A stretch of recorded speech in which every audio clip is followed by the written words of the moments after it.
Hi guys, you guys are welcome back to my channel. Okay, we shall continue from where we stopped yesterday, and I believe you guys are going to learn a very lot from this my story. This is a concluding part, and I will try as much as possible to make it short. And I want to watch this from the beginning to the end, and do not miss any of my points. The number 10th point is going to shock you. How I actually won back my marriage. Those things are actually put back together to make my marriage suitable for myself. Sit back there and enjoy as I carry you along the whole show.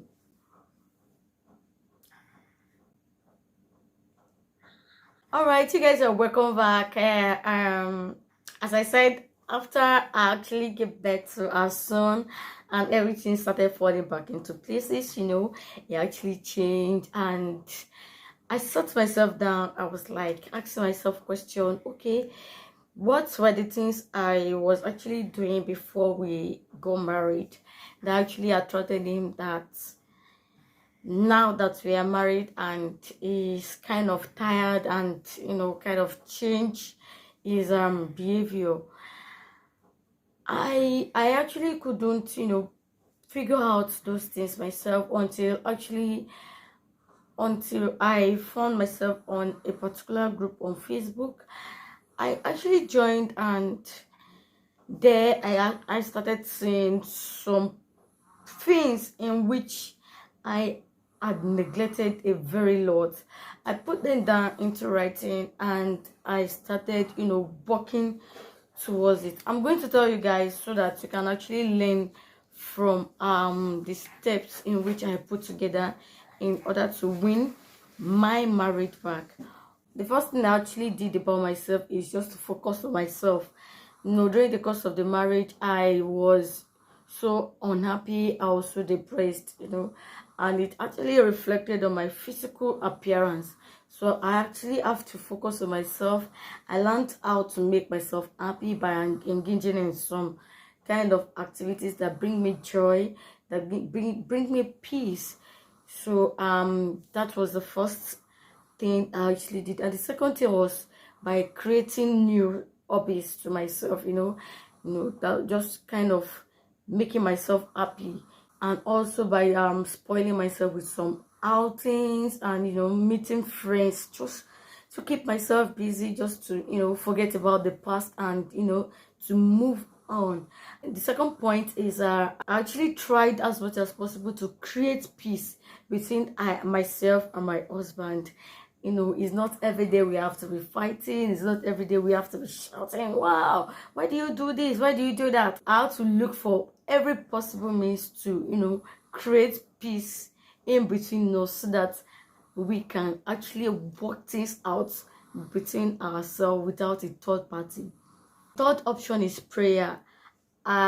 This aspect actually helped me a lot in overcoming every obstacle to my way. I actually did this prayer with my whole heart, with my whole strength, with a heart full of purity, with a heart full of sorrow. When a sorrowful woman is actually praying to God with an open mind, this prayer actually breaks the yoke. Wow, I actually received it. This is not a time to visit some pastors, some fake prophets. That's when they are going to work with your intelligence, trying to tell you that, oh, this is where your problem is coming from. That's those with fake prophecies. So they work on your intelligence and they extort you physically, extort you spiritually, and also they try to waste your time. There are a lot of people that even have ruined their marriage, and at the end of the day they end up marrying that fake prophet, with the cause of not knowing what they are doing. So the best thing is kneel down, find a very peaceful corner in your house, pray to God and pray to the Almighty. The Almighty is going to answer your prayer and fix every of your marital problems. I believe in God, and is a sure person that I actually know that, when you talk to him, he answers you. This is I don't know how it worked for me, but it's grace, and I believe that grace can actually work for you as well. The fourth option is I try to make time for my family. I make sure my family comes first in everything I work almost every day, and I hardly had time for my family. So I have to re-strategize, to kind of make my family first before any other thing. And with that, I actually made my husband to do the same. We actually sat down together and kind of print out all these options, and we kind of strategize how they are going to work for us. And the fifth thing is living our best life on social media. I noticed that I slacked a lot. When I was actually single, I was posting my picture or my adventures, I was posting them. But after I got married, I actually slacked behind. I decided to take it up again from where I stopped. Every of our outing, every of our adventures, every of our togetherness, I snapped ourselves and post them on social media. Also, it actually learned for me what I actually keep on doing every day. It was like, wow, this is kind of a good idea. Then he also started emulating what I was doing, and he also started posting pictures on social media without even hiding anything anymore. It actually gave me peace of mind that, wow, this is working, and it's actually empowered me to do more for the sake of the marriage. Sixth option was pursuing my goal. As a wife, you don't relent, you don't make yourself a liability. The most important thing is that I decided not to lose myself in the marriage by pursuing my goals and dreams. I went into baking and confectionery, and now I'm here. I'm done. I'm planning to have my own space where I can put those practice into everyday use. And also, here I am. I'm a YouTuber as well, with great determination. The seventh option is looking attractive always. This is also a very important aspect in marriage. It pleases my husband and I when I discarded my old clothes and bought new modernized outfits. I treated my skin, bought new creams and moisturizers to keep my body looking beautiful and young always.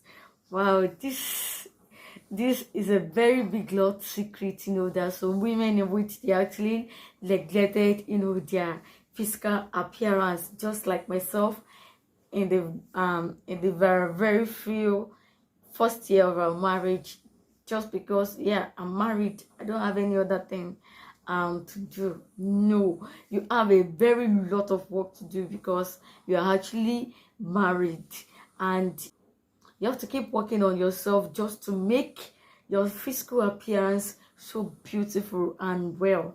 And also, I bought a lot of clothing that suit different occasions. You want to attend a birthday, there's an outfit that is customized for that. And when you want to attend a wedding, there is also an outfit customized for that as well. The eighth option is family planning. It is important to know what works best for you to save you from unplanned pregnancy. This has been the most major causes of problems in some marriages due to the economic of the state and the financial status in the family at large. Most unmarried women actually neglect their wifely duties in the other room because they don't want to get pregnant.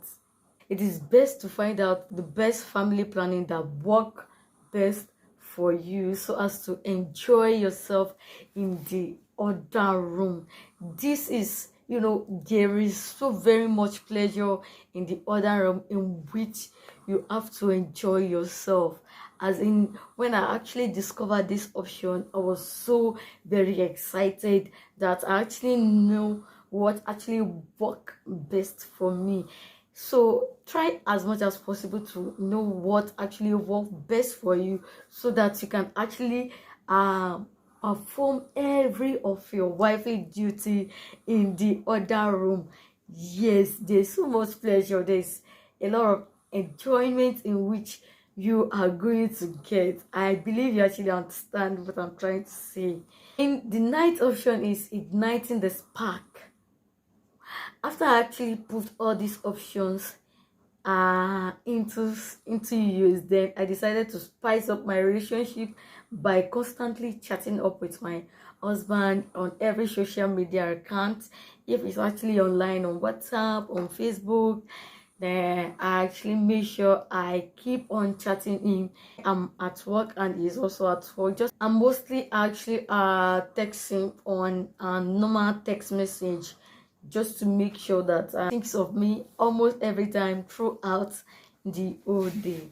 This is also a big strategy. Do not kind of be like, I don't have airtime, I don't do this, I don't do that. You can as well flash your spouse. Just flash him, let it beep. Then when he sees your missed call, he'll be like, this girl, she's missing me.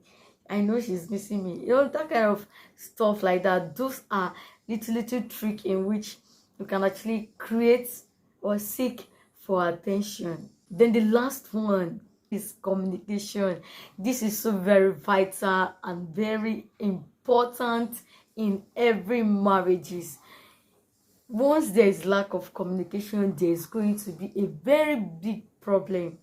So we have to know the importance of communication between two spouses in every relationship and marriages. It is very important in marriages. I summoned the courage to let myself out of my old self, out of my old life, of where I was so very naive.